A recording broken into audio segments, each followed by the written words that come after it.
estamos no item 276, do capítulo 25 ainda, o item 276. Então, acho que agora podemos fazer a leitura. Silene, pode ler o 276, não? E depois já localizou, Silene? E depois ele lê o 277 já na sequência, os dois aqui, porque ele é praticamente o mesmo, um é sequência do outro. 276. Cumpre ainda levar em conta a facilidade que deve resultar do hábito da comunicação com tal ou qual espírito. Com o tempo, o espírito estranho se identifica com o do médium e também com aquele que o chama. Posta de parte a questão da simpatia. Entre eles se estabelece relações fluídicas que tornam mais prontas as comunicações. Por isso é que uma primeira confabulação nem sempre é tão satisfatória quanto fora de desejar e que os próprios espíritos podem frequentemente que os chamem de novo. O espírito que vem habitualmente está como em sua casa. Fica familiarizado com seus ouvintes e intérpretes. Fala e age livremente.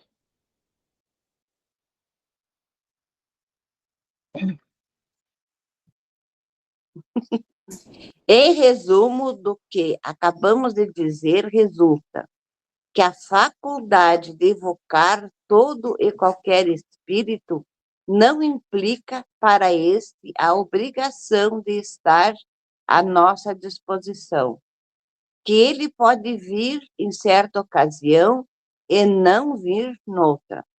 Com um médium ou um evocador que lhe agrade e não com outro.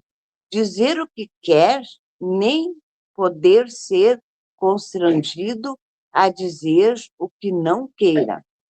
Ir-se quando lhe aprouver. Enfim, que por causas dependentes ou não da sua vontade, depois de se haver mostrado assíduo durante algum tempo, pode-se, de repente, deixar de vir. Por todos esses motivos é que, quando se deseja chamar um espírito que ainda não se apresentou, é necessário perguntar a seu guia protetor se a evocação é possível. Caso não seja, ele geralmente dá as razões e então é inútil insistir. Bom, nós já temos o que comentar. Então, no item 276, aí, sobre o hábito das comunicações, as comunicações mais frequentes, e no 277 nós temos aí das possibilidades, quando o espírito vem, ou às vezes ele não vem, como é que funciona para haver essa comunicação. Quanto à habitualidade, como é que funciona, então nós temos por aí, ó, que nós entendemos, a dúvida que surgiu, nós podemos conversar sobre isso agora.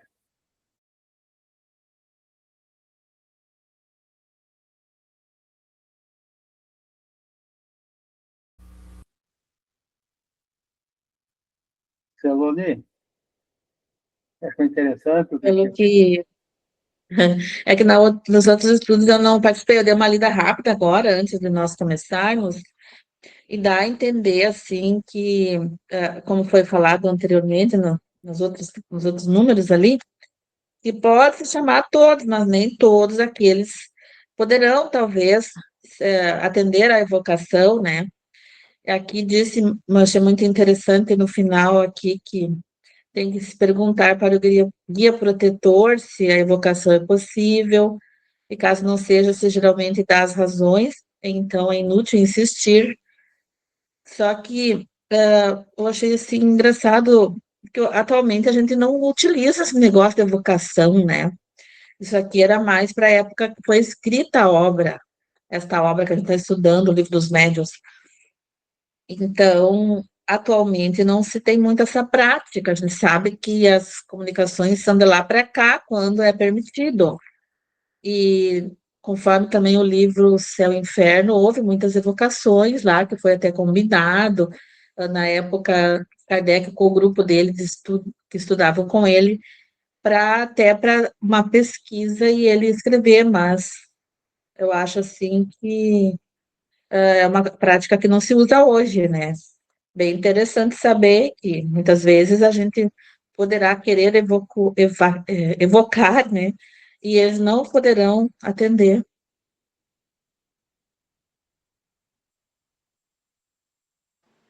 O que me chamou a atenção aqui também foi que o espírito que vem habitualmente está como em sua casa. Aí ele se familiariza com os ouvintes e os intérpretes. Fala e age livremente. Aí fica mais fácil para eles agir também e falar livremente. Isso aqui me chamou a atenção. Eu não sabia.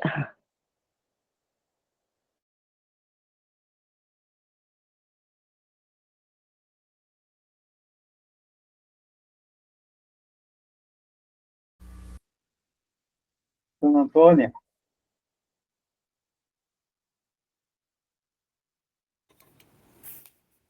Eu achei interessante que os espíritos nunca estão a nossas ordens, né? Que não é porque ele é evocado que ele vai vir. Diz ali, ó. Acabamos de dizer que a faculdade de evocar não implica para o espírito a obrigação de estar às nossas ordens.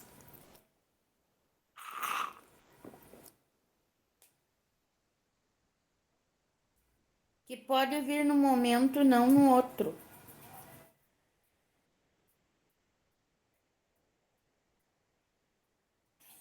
então, os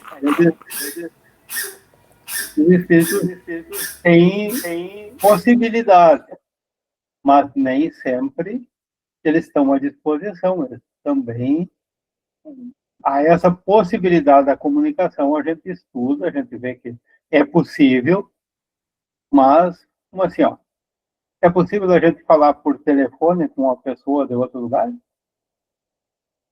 Mas se eu pegar o telefone agora, eu vou conseguir falar com ela, é certo? Mas a possibilidade tem. Eu posso pegar o telefone, bom, eu vou ligar para o fulano. Tranquilo, tem o número dele, vou ligar. Daí chama, ele não atende. Ou de repente, tá com problema de linha, tem uma coisa que até, ou pode ser ele que não, como dá a chamada, e ele, por uma questão pessoal dele, ou por uma atividade momentânea dele, ele não pode atender, ou pode ter alguma coisa fora da vontade dele. Digamos, a ligação não chegou até ele. O telefone dele estava descarregado, não estava chamando, estava sem linha, então algo fora da vontade dele, mas que também.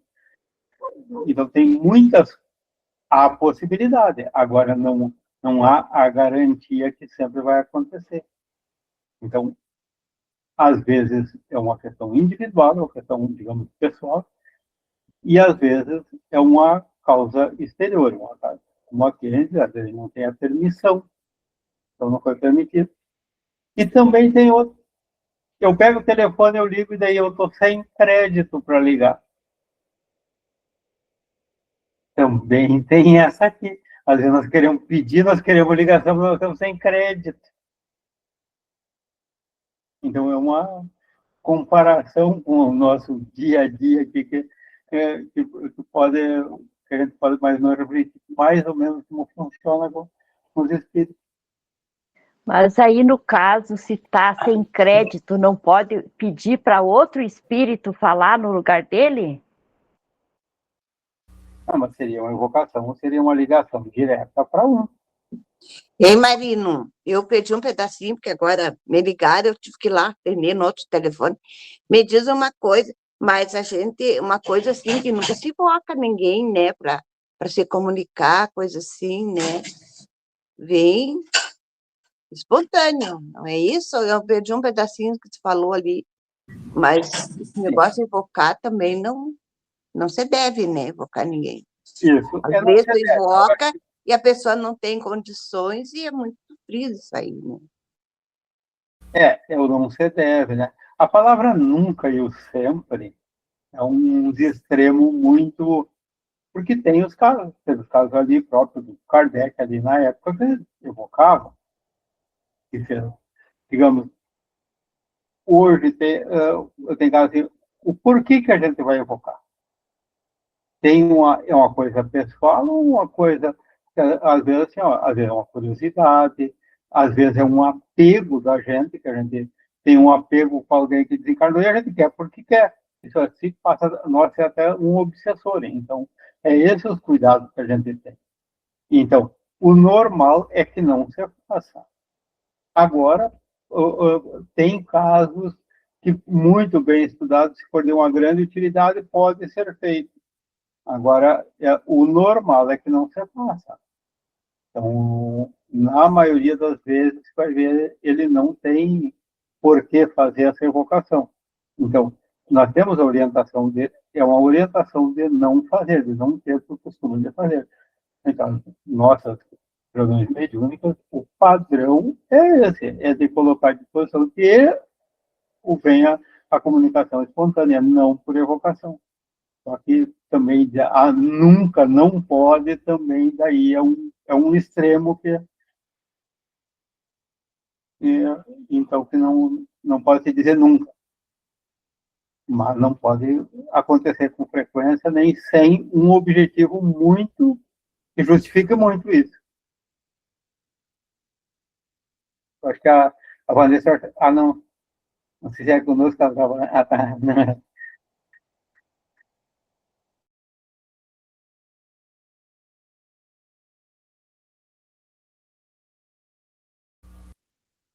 Wilson,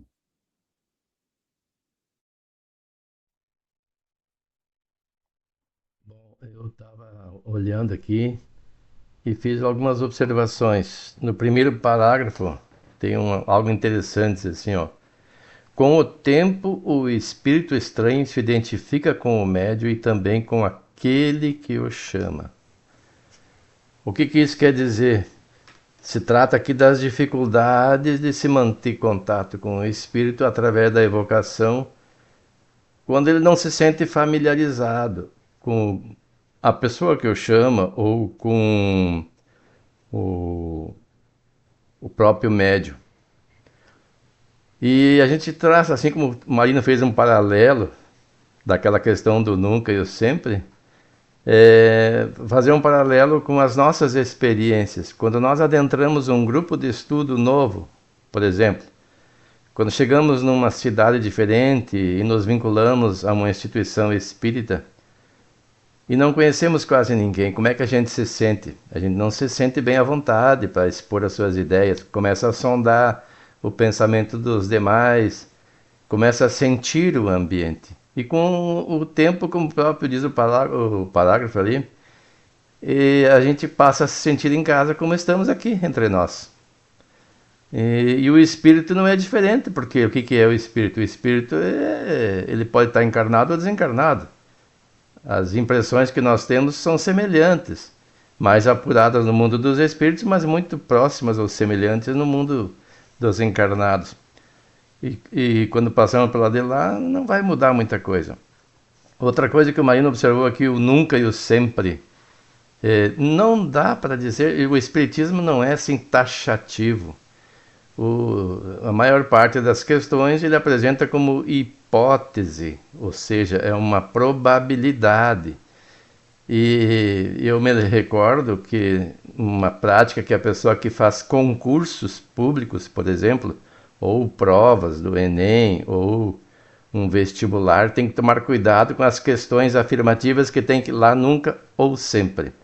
Geralmente elas implicam levar a pessoa num equívoco, porque nunca e sempre pode até acontecer, em algumas raras hipóteses. Na maioria dos casos não existe essa possibilidade do nunca e do sempre. E tem que tomar muito cuidado. Quando eu me recordo, eu já falei com vocês aí, nós fazemos os nossos estudos, por exemplo, por que uma pessoa não consegue ter filho? Geralmente, se ela engravida, acaba tendo um aborto espontâneo. Aí a pessoa vai lá para a lei de causa e efeito e tira suas conclusões e começa a dar opiniões. São hipóteses, embasadas nas hipóteses lidas. E como se aquilo fosse uma verdade. Eu me recordo que uma vez, talvez tenha falado com vocês já, eu trabalhava em Novo Hamburgo e uma colega de trabalho que tinha vindo de uma cidade próxima, ali de Lajeado, quando descobriu que eu era espírita, me perguntou por que ela tinha um parente que não conseguia ter filhos e foi perguntar para uma pessoa da casa que ela começava a recém-frequentar se existia algum motivo. Ela disse, não, isso é porque você cometeu aborto em outras encarnações. Aquilo não ajudou em nada a mulher, pelo contrário. Introjetou nela ainda um sentimento de culpa. A mulher se perturbou de uma tal forma que os familiares a proibiram de retornar ao centro espírita. Então seria uma hipótese, mas não podemos fazer uma análise fria assim e jogar na pessoa. Temos que ver as consequências. Porque existem várias razões. Às vezes é um projeto de vida da pessoa, porque quando nós temos um filho, a tendência, pai e mãe, é de voltar toda a sua atenção em benefício da prole, cuidar dos seus interesses. E às vezes a pessoa pode ter um projeto de cuidar de crianças alheias, por exemplo, numa creche ou na área da educação infantil. E se ela tiver os seus filhos, é bem provável que ela não cumpra com esse projeto reencarnatório. Então é providenciado para que ela não tenha filhos, para que ela possa analisar as possibilidades que a vida lhe apresenta de atuar em benefício dos pequeninos, não gerados pelo seu corpo, mas gerados pelos corpos de outras mães, que é uma prova ainda muito maior de amor do que a de uma mãe para com o seu filho gerado no seu ventre. Então são essas questões que a gente deve levantar. E se a pessoa quiser mesmo aprender, ela vai estudar e vai se inteirar dessa hipótese, sem aquele sentimento de culpa. Ela vai entender com os estudos que Deus não pune e que existe sim a lei de causa, efeito, de ação e reação, mas que nós, com as nossas ações, numa prática como essa que eu referi, podemos diminuir, atenuar, até eliminar as causas. Não que o fato vai ser modificado, mas as consequências, vamos dizer assim, vão eliminar as consequências daquilo que nós fizemos no passado. Sempre lembrando Pedro, né? Uma boa ação cobre uma multidão de pecados. Então, voltando aqui para a questão do tema, ainda na questão seguinte, né? Que diz assim, quando se deseja chamar um espírito que ainda não se apresentou, é necessário perguntar ao seu guia protetor se a evocação é possível. O texto não fica bem claro, diz seu guia protetor. Guia de quem? Guia do espírito ou guia do evocador ou do médium? Eu fiquei analisando, não cheguei a uma conclusão, até procurei na internet ver se vinha alguma explicação. A única explicação que diz é que o espírito não pode se comunicar sem uma autorização superior. Sempre tem que ter tudo que nós fazemos é com a permissão de Deus, é a permissão maior. Ele é que rege o universo. Ah, mas então por que acontecem coisas ruins? Porque ele dá liberdade. Mas em certos momentos ele restringe. Essa liberdade não é absoluta. Como disse o Marino, nem sempre, nem nunca. Ela não, sempre terei liberdade. Tem certas coisas que não, às vezes não é importante para o espírito. Não é interessante, não é benéfico para que ele venha. Ele pode estar numa missão, como o Marino até falou. Ou ele pode estar impedido por questões diversas. Já mencionei no outro encontro aqui o caso daquele daquele homem que cometeu um suicídio em via pública, que está relatado lá em Missionários da Luz, e que não tinha condições de entrar em contato com a esposa em desdobramento, nem era uma comunicação mediúnica, mas seria em desdobramento pelo sono, porque a perturbaria, ele não estava em condições. Então tem N razões para que o espírito evocado não venha. Daí essa orientação, perguntar ao seu guia protetor se é possível. Caso não seja, ele geralmente dá as razões. E então é inútil insistir.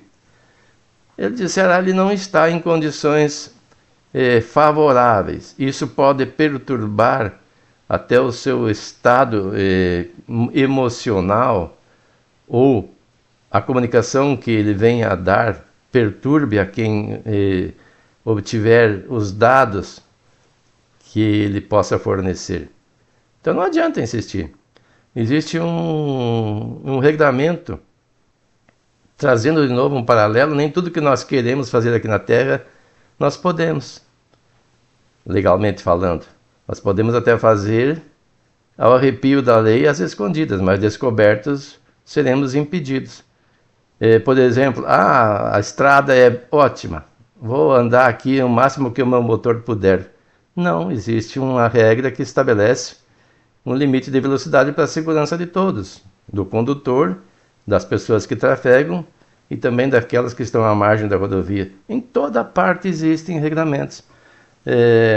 Quanto à questão da evocação, nós já estudamos há alguns dias, ela é possível sim, e em certos casos até é recomendada.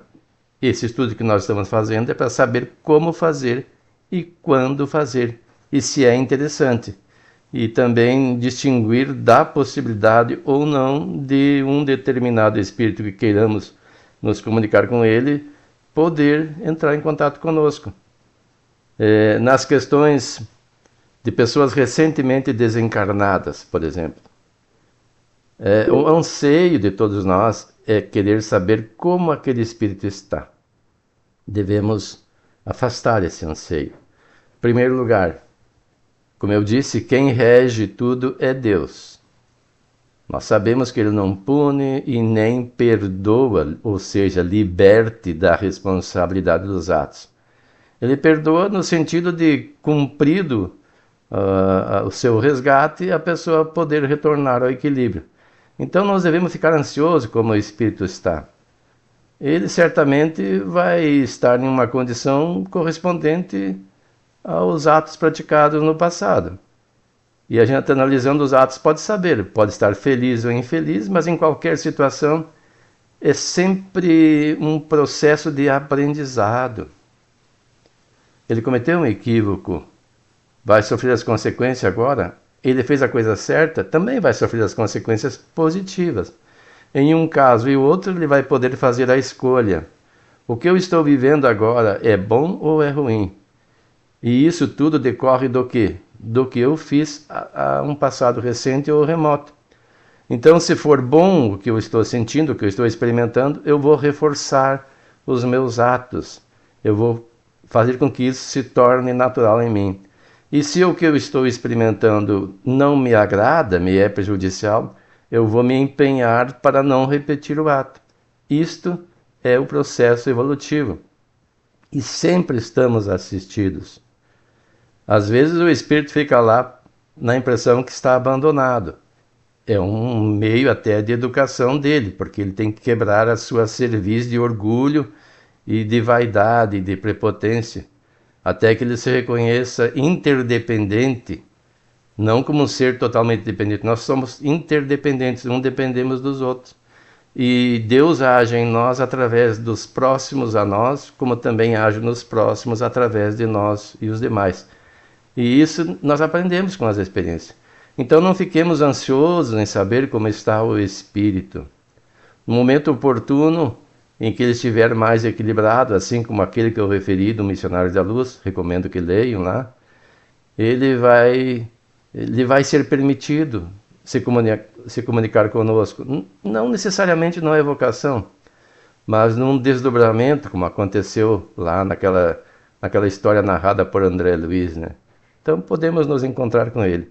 E se ele cometeu um ato infeliz, o que a gente pode fazer é orar por ele, confiando de que a providência divina sempre disponibiliza meios de nos resgatar dos nossos equívocos. Existem equipes especializadas. Por exemplo, se alguém cometeu um suicídio, tem Maria e sua legião de espíritos que estão no seu exército que trabalham por resgatar esses espíritos. Não é uma coisa imediata porque nós queremos de hoje para amanhã que ele vai ser resgatado. O processo é assim como alguém que lesiona o seu corpo, intencionalmente ou não, uma pessoa que abusa no trânsito de velocidade e sofre um acidente e tem danos físicos que não lhe causam a morte, vai ter um processo de restabelecimento mais ou menos prolongado. Vai precisar de fisioterapia, vai precisar de talvez cirurgia e talvez até de uma próxima encarnação para complementar esse trabalho. Assim também no plano espiritual. Não vai ser por milagre, por um processo mágico. Tem todo um trabalho de uma equipe. Então eles estão assistidos no momento certo. O que nós podemos fazer, eu volto a repetir no que falamos no nosso encontro anterior, é orar por essa pessoa para que ela, não assim criando uma ligação mental direta com ela, mas através do nosso guia espiritual, através do guia espiritual dele, se for o caso, pedindo que a Legião de Maria o socorra e leve a ele a informação, a ideia de que ele não está abandonado e que é uma pessoa querida, que não foi esquecido e que nós que aqui estamos amamos e ansiamos pelo retorno da convivência dele conosco. E que ele entenda que para que isso aconteça, ele vai ter que se equilibrar, se reequilibrar. Vai ter que traçar um propósito de agir diferente e pedir a Deus uma oportunidade de reparar os seus erros para consigo mesmo. E certamente lhe vai ser dada esta possibilidade. Quando isso acontecer, na próxima encarnação, nós não vamos ter ciência exata de que se trata daquele irmão que perdemos, mesmo porque vamos esquecer temporariamente. Nós vamos receber um cérebro virgem, alimentado com informações novas, mas traremos em nós, no íntimo, a consciência desses fatos. E ao nos aproximarmos deles, nos sentiremos felizes. Então, hoje mesmo, quando nós encontramos tantas pessoas aqui encarnadas, quem sabe se não foi um parente nosso no passado que ficou afastado de nós por um suicídio dele ou nosso. Porque nós também, em outras encarnações, podemos, e grande parte de nós, fugimos das responsabilidades pelo suicídio. E todos nós temos a oportunidade da reencarnação. O próprio Divaldo relatava, quando encarnado, que em uma encarnação passada ele cometera suicídio. E olha o trabalho que ele fez aqui no Brasil. Um exemplo para nós de que todos têm a possibilidade de reparar o seu erro e fazer muito bem, não só para si próprio, mas para a humanidade toda, como o legado que Divaldo deixou. Então nunca nos desesperemos. Todos têm a oportunidade de se reerguer. Outro exemplo gritante, que não foi um caso de suicídio, mas é o caso do Jerônimo Mendonça, relatado no livro Asas da Liberdade. É só ler ali o histórico dele, a gente vai ver como um espírito que se comprometeu tanto diante da lei de Deus conseguiu, uma única encarnação, claro, com bastante luta, mas com perseverança e vontade, dar um salto impressionante assim na escala evolutiva e sair daqui como um espírito redivivo, liberto, um exemplo para todos nós que conhecemos a sua história. Então que possamos nós reflexionar sobre isso e acalmar nossos corações. Bom, acho que já nos adiantamos no horário para fazer outra leitura, não teria tempo hábil ali, a não ser para leitura, mas para os comentários necessários. E ouvindo atentamente aqui a explanação do Wilson aí, ele falou lá no início que uma boa ação pode cobrir uma multidão de pecados. Só que o inverso também não ocorre. uma ação negativa não cobre o que a pessoa fez de bem, o espírito fez de bem, ela não apaga. Então, quando nós falamos, agora ligando a nossa conversa inicial lá, que era sobre suicídio, e daí agora, então, a pessoa que teve esse ato, um ato equivocado, um ato, vamos dizer, negativo, que tem seu peso. Agora, a pessoa, o que mais que ela fez nessa vida? A evolução, os outros pontos que ela evoluiu, isso aí ela leva para ela também. Então, tudo consta na balança divina. A gente que se apega muito às coisas negativas também. Daí, se a pessoa cometeu aquele ato, a gente fica porque se suicidou, porque não sei o quê. E as coisas boas que ela fez, vamos valorizar. Porque isso ela leva com ela também. E quem sabe já, até na questão do suicídio, ela já teve uma. Porque na outra vez ela não desistiu muito antes, por muito menos. Então, porque ela, possivelmente, aquela pessoa que cometeu um suicídio hoje, ela, talvez não seja a primeira vez. Mas quem sabe nessa ainda ela teve mais força, ela foi mais longe, ela está na luta. É mais uma experiência condicionante. Então, mesmo assim, ela pode ter retornado com uma boa evolução relativamente ao passado dela. Mas aí a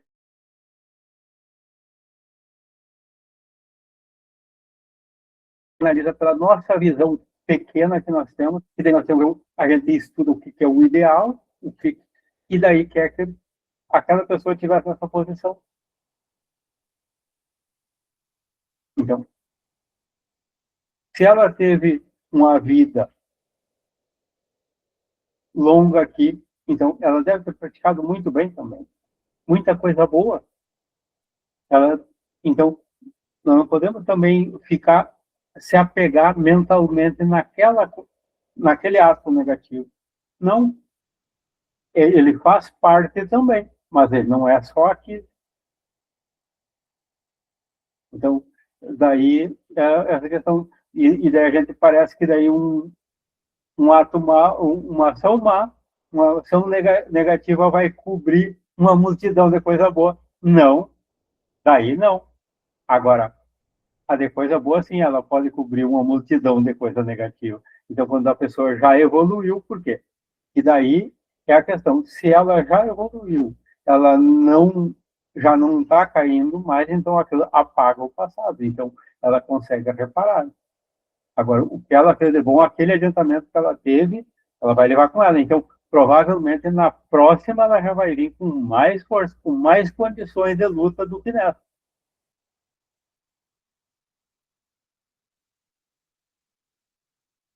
Ainda temos tempo para comentários,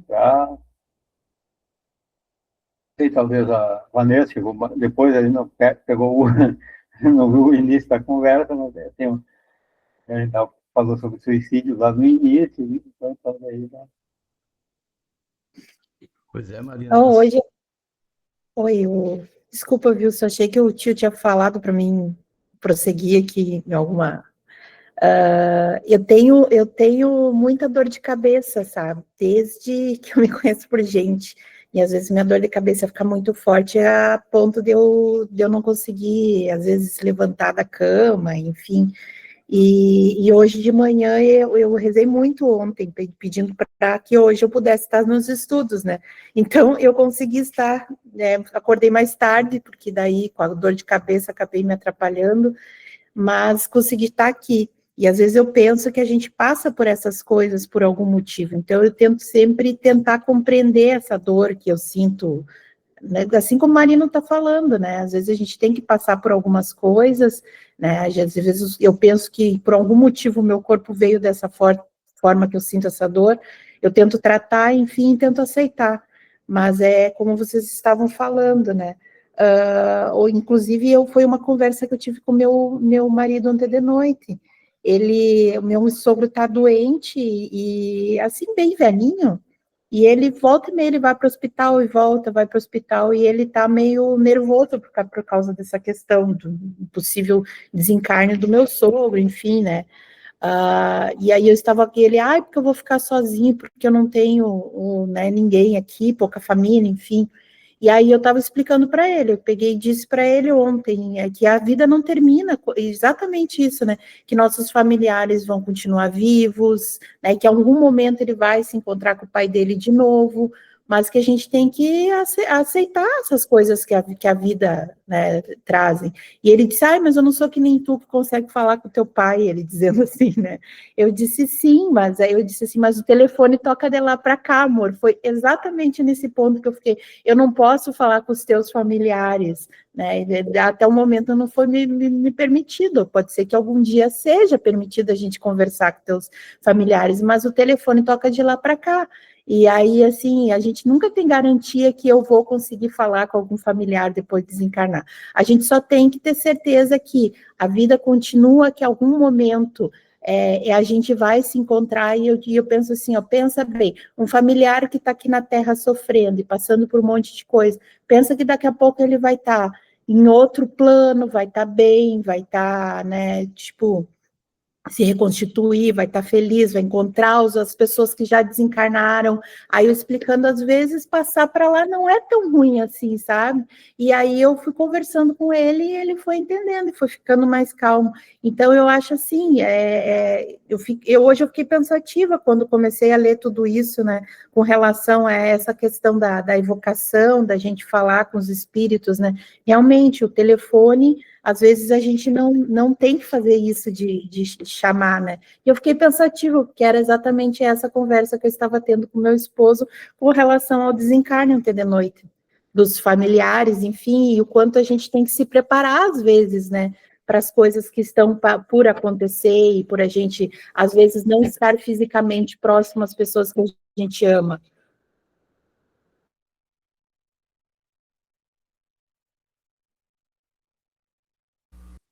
Desculpa, eu não sei se tinha muito a ver com o estudo, mas foi meio que um desabafo, as coisas que, né, que a gente passa. Mas eu achei muito importante, Vanessa, tu orientar ele, assim, porque tu já tem conhecimentos, né, através dos estudos, isso aí ajuda a dar força pro Walter, né, e para poder ter força, fé, e saber que a vida continua, que isso é muito importante, muito bom. Achei ótima a tua orientação para ele, que ajuda a dar força, né?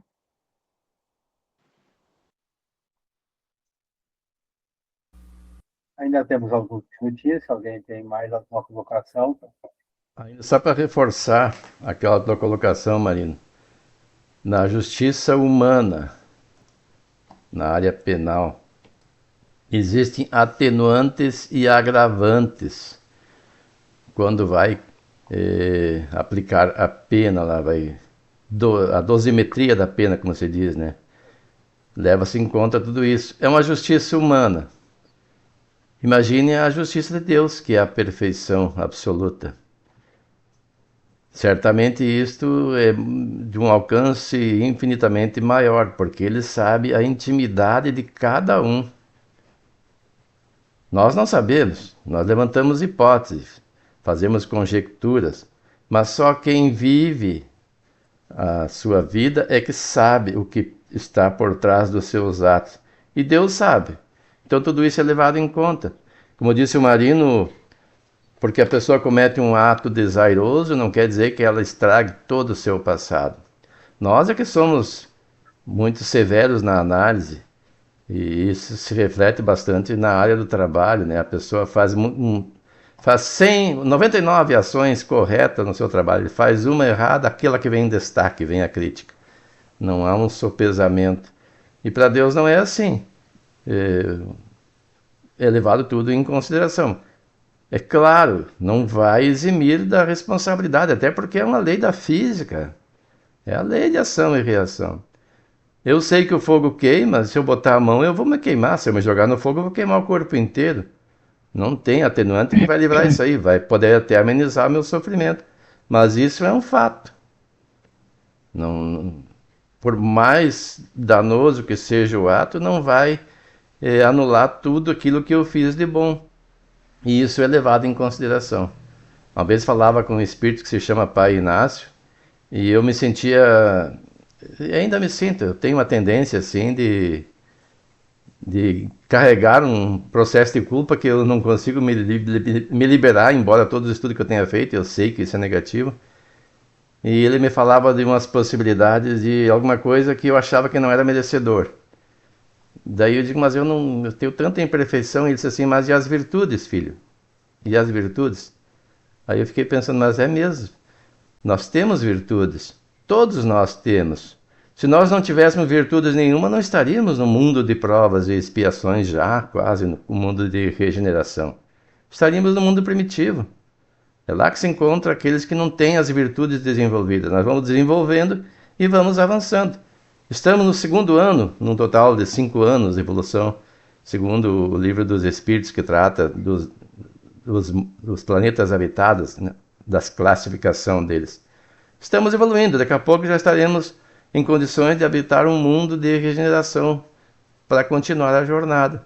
Então nós temos virtudes. Se por acaso, num momento desse, por uma fraqueza, porque ainda estamos longe da perfeição relativa, cometermos um desaire, vai ser tudo levado em conta. E nós vamos ter, se tivermos uma somatória expressiva de atos bons, atenuado o nosso sofrimento. E Deus é justo. Mesmo que nós tenhamos poucas virtudes, se tomarmos uma resolução firme, como esses exemplos que eu mencionei, principalmente o do Jerônimo Mendonça, de mudarmos o rumo da nossa vida, nós seremos amparados. Com lutas, com desafios, mas com vontade venceremos. Então ninguém se desespere, ninguém desanime da jornada pessoal ou em relação ao próximo. É só confiar em Deus, porque eu sempre digo, nós somos um projeto de Deus, um projeto divino. E se Ele é a perfeição absoluta, não erraria em projeto nenhum.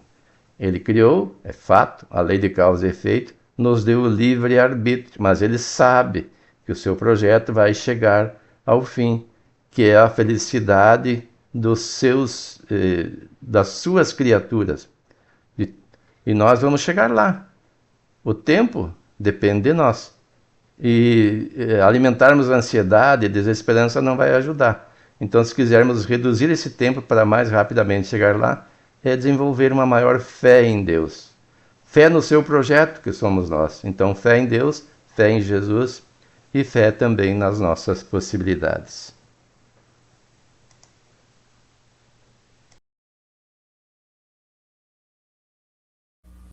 Já estamos no nosso horário, então, assim, que na justiça humana, na segunda fase da aplicação da pena, se considera circunstâncias específicas, tanto do crime como do réu, imagina a justiça divina, que tem toda a sua misericórdia, que sabe no íntimo de cada um de nós tudo aquilo que nós somos até aqui, tudo o que acontece no íntimo, que às vezes até nem nós não entendemos direito, mas Deus sabe. Quem olha do alto sempre vê melhor. Nós temos um Espírito protetor que nos guia e que sabe o nosso passado, sabe o nosso presente e sabe o nosso destino. Sabe o projeto da nossa vida e que nós também sabemos, mas conscientemente nós não temos aquela certeza, mas nós temos esse amparo. Então nós temos que ter confiança, procurar ter essa ligação com esse Espírito protetor, que tem essa missão de nos conduzir e que muitas vezes nós faltamos atenção a ele. Então vamos procurar nos sintonizar, nos harmonizar conosco mesmo, entendemos onde nós estamos e aonde precisamos chegar. Aproveitar dos conhecimentos que já temos para fazer o bom uso, não só em benefício próprio, mas de todos aqueles que estão no nosso raio de ação, aqueles que podemos atingir, seja desencarnados ou encarnados, através do nosso exemplo. Demonstrar a nossa fé raciocinada através do conhecimento que temos, das possibilidades divinas que trazemos conosco ao chegar nessa encarnação, que possamos transmitir a todos os necessitados, que elevarmos o pensamento, como foi falado aqui, irmãos encarnados e encarnados que precisam da ajuda espiritual. Possamos pedir ajuda a esses amigos, trabalhadores do Fé e Esperança, que trabalham pelo bem da humanidade, trabalham na seara do Cristo, que movimentem as equipes espirituais conforme a necessidade de cada um e que nós possamos fazer a nossa parte, através da vontade e do pensamento, como ceder a esses irmãos as energias, o ectoplasma que eles precisam para transformar no laboratório espiritual em substância, nessa química espiritual, fazer o remédio ou trazer aquilo de que esses irmãos precisam, elevar a harmonia e, se possível, conduzir aqueles irmãos desencarnados para o tratamento adequado e a proteção divina. Com a certeza de que estamos bem amparados, que estamos unidos em pensamento e continuaremos unidos, em especial, ao nosso Espírito Protetor, em nome de Deus e de Jesus, estamos encerrados no nosso estudo de hoje. Que assim seja. Que assim seja. Assim seja. Eu quero agradecer a todos vocês, porque esse grupo, como me faz bem, me ajuda, me ensina, me sinto muito bem. Sei que foi Deus que me colocou para falar com a Celonia aquele dia ali, que ela me deu a indicação. Muito obrigada. E eu tenho aprendido muito, muito, muito. Um abraço a todos e que Deus nos abençoe sempre. Abraço, pessoal. Bom domingo. Obrigada, Fiquem com Deus. igualmente. Um abraço, Bom Antônio. domingo.